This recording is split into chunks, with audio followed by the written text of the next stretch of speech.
All right, this is the Scarlet Faithful podcast. I'm Aaron Breitman. My rapid reaction to Rutgers' dominant victory over Northwestern, 24-7 on Sunday.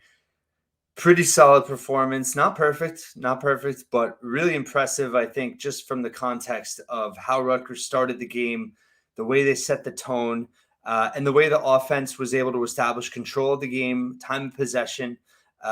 39 minutes overall in terms of the clock. Never allowed Northwestern to establish a rhythm or get into the game, and the defense played really well. So, general thoughts, just very encouraging for sure. National stage for Rutgers as fans. I certainly am guilty of this, and I was pretty vocal that I was concerned about Rutgers stumbling out of the gate and maybe having a very close, tense game. That was not the case at all. And total credit to Greg Schiano and the Rutgers team for how they were prepared, how they played, the coaching staff, and how they came out and delivered. It was a really hot day, around 90 degrees. And, they substituted quite a bit in all phases. And, they were without several key players. Sam Brown, Aaron Young, running backs did not play. FCS transfer Nassim Brantley did not play. Defensively, overall, I thought they just brought the heat, figuratively and literally, and 5 sacks, 3 turnovers for a defense that we were looking to take that next step this year. They sent a really strong message in this win in terms of how they were able to be dominant over a Northwestern team that, frankly, doesn't look very good. Ben Bryant is a good quarterback, had a terrible game. And that was in part to the Rutgers defense. They just made him very uncomfortable. He was rattled a couple times. They got fairly consistent pressure on him, and he made some mistakes. Northwestern offensive line certainly struggled. They didn't have any real playmakers. There was no run game at all for Northwestern. Rutgers held Northwestern to 12 rushing yards. That's crazy on 22 carries, and that was a big story in the game. Rutgers overall, Gavin Wimsatt, let's talk about him. Encouraging performance for sure. It's not just the stats, which were good. They weren't, eye-popping, but he didn't need to do that. He just needed to be competent, and he showed tremendous poise, I thought. I really liked the play calling of Kirk Ciarrocca and how they got Wimsatt into the game. And honestly, they were more aggressive in the early going than I expected. And it led to 2 dominant drives, 18 plays, 16 plays back-to-back to start the game, 14-0, 75 and 80 yards respectively, and they let Wimsatt throw the ball. He wasn't the most accurate. He had a couple close calls in terms of, throws that he would have liked back and potentially could have been turnovers, but overall, no mistakes, no turnovers. He completed 17 of 29 passes, which is a 58.6 completion percentage, a little bit below where you want to be. But I thought that there were some big throws that he made, and he looked confident. He looked poised. He looked comfortable. He was smiling out there. I thought he had some really good instinctual runs and showed some pocket presence in a way that I don't think we've seen from him. Certainly has a lot of room to grow. And needs to continue to improve as this season goes on. But listen, 17 of 29, 163 yards and a touchdown pass. And then in the rushing, he had a really strong run to score that second drive and finished with 33 yards on 9 carries.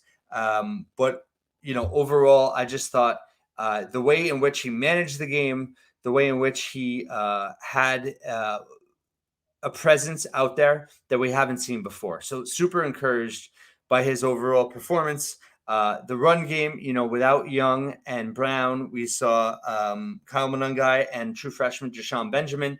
Monungai, didn't get a lot going on early. And then that third quarter drive when Rutgers was up 17-0, the veteran really stepped up. He had a short catch that he avoided a tackle, broke a tackle, and ran it 20 yards for a big reception that set up that drive. And then he had a 15-yard touchdown run that was really key for him to break through, and Rutgers went up 24-0, and that was kind of all she wrote.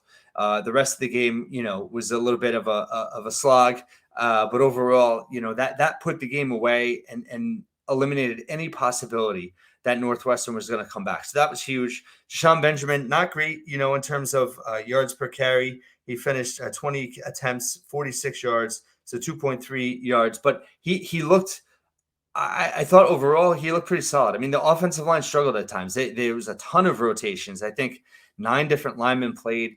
Obviously, heat's a factor. We'll listen to see what Greg Schiano says after the game. Again, this is a rapid reaction coming to you literally 2 minutes after the game. I hit publish on my game recap, and the game was over. So, but a lot of rotational offensive line. It wasn't. It was a decent performance from the offensive line. Early on, they played really well, and then they got kind of worn down. I think obviously the heat was a factor.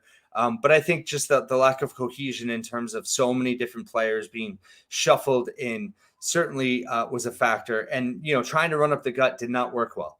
But overall, I liked what Benjamin brought. I thought he looked the part. And it was interesting to see him get so many carries. He actually led Rutgers in carries. But Rutgers overall, let's see, they had 44 attempts to 29 pass attempts. So that was 60% of the time they ran the ball. I had said I thought they'd run at least 65%, but early on, it was definitely weighted towards the pass. And I thought Kirk Ciarrocca did a great job play calling. He mixed it up. It wasn't perfect, but overall, I thought they showed confidence in Wimsatt. He called the game to put him in spots. They rolled him out quite a bit, and they allowed him to run. They allowed him to have the freedom to be himself out there. And I thought that was really important. Ian Strong, let's talk about him. I mean, that touchdown catch to start the game was phenomenal. He had another really good catch off a deflection that I think Benjamin mistakenly tried to catch himself. Those were the only 2 catches he had in the game for 24 yards, but he looks like a potential star. They've been raving about him in, spring camp and then preseason, and to see him step up and make two really good catches, especially that touchdown. That was a highlight reel catch. That'll be on the SportsCenter top 10. He looks like the real deal. And then you had Isaiah Washington. Good to see him lead Rutgers in receiving 4 yards, 36 yards on 4 catches. Johnny Langan was a safety valve for Wimsatt. He had 4 catches, 27 yards. Chris Long had 2 catches for 28. Dremel had a couple for 19. Sean Bowman, I thought he was going to be more involved in the passing game. He had a tremendous pancake block on that Monungai rushing touchdown. So he showed value there. Didn't play a ton. But overall, encouraged by the offense. Not the best day. Again, I don't think Northwestern, they don't look very good. So I think there is some, I don't want to, be a party pooper or anything like that. But Rutgers dominated a bad team, and that's what they needed to do. And to get a Big Ten win off the bat is huge value. They raised the floor of the ceiling with this win today, and that was crucial. And they did it in a dominant way. So that was very encouraging. The defense, I thought the defensive line did a great job. The secondary looked good. Longerbeam had a good interception. Max Melton, so both the corners getting interceptions early on. That was certainly good to see. And a lot of guys got involved. I'm really high on Kenny Fletcher. He had a huge sack at the end of the game. You saw Mo Toure get a sack. That was great to see. So that was really encouraging as well. And they played 60 minutes, and it stinks that Northwestern scored at the end of the game. Rashad Rochelle had that fumble on a return punt really late. Brendan Sullivan came in the game for Bryant and, was down to the final seconds. And the defense kept playing. They wanted that shutout. It stinks they weren't able to get it. It wasn't their fault getting penned. Northwestern best field position in the game. But Sullivan threw a 1-yard touchdown pass for 19 seconds. Does it really mean anything in the grand scheme? No. And honestly, it's something that's going to give the coaching staff now a chance to kind of get on Rutgers, even though they had a really good performance, and probably keep them from being a little too high, which is maybe in the long run a good thing going into Temple this week. Special teams, coverage units are better. Flynn Appleby, I thought, was really good. 4 of his 5 punts, he pinned Northwestern inside the 20. That was really great to see. He averaged right at 40 yards a punt. Did exactly what he needed to do. That's all Rutgers needs him to do. Average around 40 yards, pin opponents inside the 20 when you can, avoid touchbacks, avoid, shanks, avoid big mistakes. And he did that, passed the test with flying colors, I thought, in his Rutgers debut, replacing the GOAT, Adam Korsak. Jay Patel, made a 32-yarder, missed a 38-yarder in the first half, went off the right post. That was a little disappointing. Obviously last year Rutgers struggled with Jude McAtamey between 30 and 40 yards, and they really need to be able to count on Patel. I feel bad for him. I think, he just missed it. And again, it might be something that makes him better in the long run. I don't think it cause for concern per se, but you would have obviously liked to see him be perfect on the game. But overall, I thought special teams looked better. It was definitely an encouraging performance. Like I said, I think Northwestern's going to be pretty bad, but Rutgers never let him breathe, and they never let him back in the game. And overall, I think this team has strong leadership, and they have they were able to seize the opportunity that they had, and I think that is a very positive first step. Now you have Temple coming in next week. You got to take advantage of that. You should absolutely win that game. And they should dominate them similar to how they dominated Northwestern. Temple beat Akron yesterday by 3 points out of the MAC. So this is a game they should absolutely win. And then the real, I think, test and kind of marker for this team in terms of what their ceiling potentially can be is Virginia Tech coming in 2 weeks from now, which is just going to be a huge game. But, I did a podcast earlier in the offseason, preseason about Hope Me to October, and you had to have this win. You had to have this win for so many reasons. And I think that, it's a step in the program in terms of getting past a potential landmine that can really sink your season. And credit Greg Schiano, credit the program, the culture they have, the leadership they have. This is now the 4th season in a row in Schiano's return that they won their first Power 5 matchup. Dating back to Michigan State in 2020, at Syracuse in 2021, at Boston College last year, and now Northwestern, second Big Ten opportunity to open the season. And they came through. They came through every time. And that just speaks to the preparation and the job that they do in preseason to get this team ready to play. And that goes a long way. Obviously, they've struggled towards the end of seasons. They've been worn down by injuries. That's obviously key. And that is a bit of a concern, in terms of having key guys out to start the season. We'll see what Greg Schiano says about that. Some other concerns, in terms of yards per play, Rutgers only averaged 4 yards per play.